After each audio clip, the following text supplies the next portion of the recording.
Chronos and Kairos for you. Please look up. Imagine with me a student who is in school, right? That student is expected to read and prepare because there will be exams all the time. Is that true?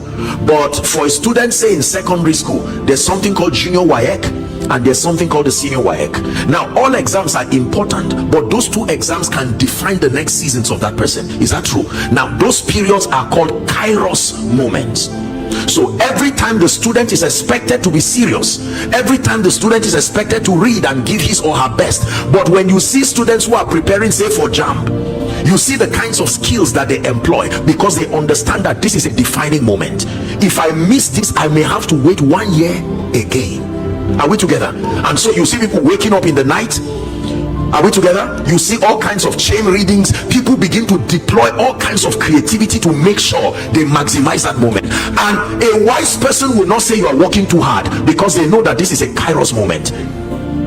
So even when you see them stretching themselves beyond the usual way they would read, you only encourage them, you don't stop them, because you know that if they miss out on that opportunity. Another example, imagine with me a student who is writing his final exam, say in law school.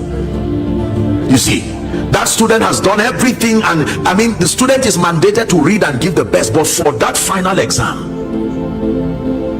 if it means there are people who fast while they are reading, pray while they are reading, play worship while they are reading, soak their legs in water while they are reading, any skill by all means, everything that becomes an advantage to maximize that moment, because there are moments that when you miss, that is the end of it.